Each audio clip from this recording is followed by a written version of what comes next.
दोस्तों, जैसे ही आप अपनी जिंदगी को थोड़ा बेहतर बनाना शुरू करते हैं, तुम्हारे अपने दोस्त, रिश्तेदार या जानने वालों का रवैया अचानक बदल जाता है। वो जो पहले तुम्हारी तारीफें करते थे, अब तुम्हारी पीठ पीछे बातें करते हैं या तुम्हारा मजाक उड़ाते हैं। हम अक्सर इस रवैये से दिल बर्दाश्त होकर रुक जाते हैं। हमें लगता है कि शायद हम कुछ गलत कर रहे हैं, लेकिन सच ये है कि लोगों का हसद तुम्हारी कामयाबी की पहली मुस्तनद रसीद है। पिछली वीडियोस में हमने खुद को ताकतवर बनाना सीखा, लेकिन आज हम सीखेंगे कि जब दुनिया तुम्हारी तरक्की से जलने लगे तो इस आग को बुझाना नहीं है, बल्कि इसे अपनी मंजिल तक पहुंचने के लिए इस्तेमाल करना। आज मैं तुम्हें सिखाऊंगा कि हसद करने वालों को अपना दुश्मन नहीं बल्कि अपना सबसे बड़ा मोटिवेटर कैसे बनाना। तो वीडियो को स्किप मत करना, आखिर तक जरूर देखना और चैनल पर नए हैं तो चैनल को सब्सक्राइब भी जरूर करें। पहला नुक्ता, हसद का आईना, द मिरर इफेक्ट। पहली बात समझ लो,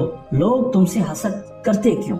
नफ्सियात कहती है कि तुम्हारी कामयाबी सामने वाले के लिए एक आईना बन जाती है। जब वो तुम्हें मेहनत करते और आगे बढ़ते देखते हैं तो उसे अपनी सुस्ती और अपनी नाकामी याद आने लगती है। तुम्हारा वजूद उसे ये एहसास दिलाता है कि वक्त तो उसके पास भी उतना ही था, लेकिन वो कुछ कर न सका। वो तुमसे नफरत नहीं कर रहा, वो दरअसल अपनी नाअहली से नफरत कर रहा, जिसका अक्स उसे तुम में नजर आ रहा है। इसलिए जब कोई तुम पर कीचड़ उछाले तो समझ जाओ कि तुमने उसकी दुखती रग पर हाथ रख दिया। बावकार इंसान कभी हसद का जवाब सफाइयों से नहीं देता और ना ही वो रुकता है, बल्कि वो जानता है कि ये उसकी बर्तरी का एतराफ है। दूसरा नुक्ता, हेटर्स आपके मुफ्त पीआर मैनेजर हैं। दूसरी बात, हेटर्स दरअसल तुम्हारे ब्रांड एम्बेसडर है। एक बेअसर और नाकाम इंसान के बारे में कोई बात नहीं करता, लेकिन सिर्फ उन दरख्तों को पत्थर मारे जाते हैं जिन पर फल लगता है। जितना ज्यादा लोग तुम्हारे खिलाफ प्रोपेगेंडा करते हैं,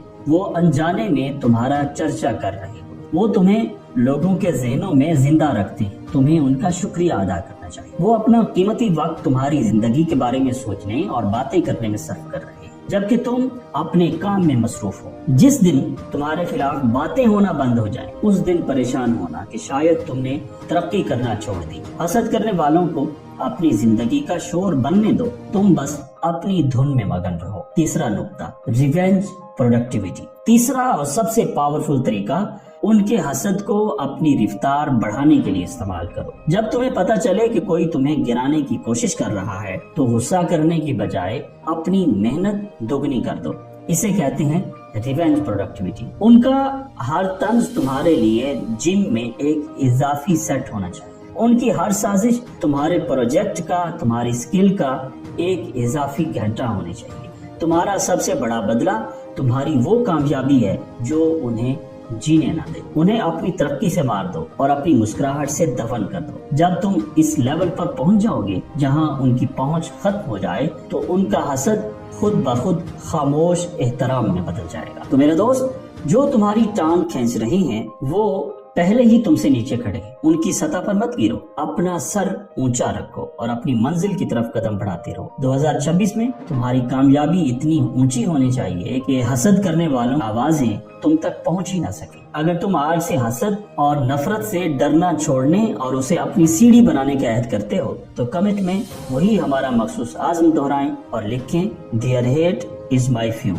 मैं देखना चाहता हूँ कि कितने लोग आज से अपनी मुखालिफत को अपनी ताकत में बदलने के लिए तैयार हैं। वीडियो अच्छी लगी हो तो इसे उस दोस्त को भेजें जो लोगों की बातों से जल्दी दिल हार जाता है। उम्मीद है आपको ये वीडियो पसंद आई होगी, और अगर ये वीडियो पसंद आई है तो इसे लाइक जरूर करें।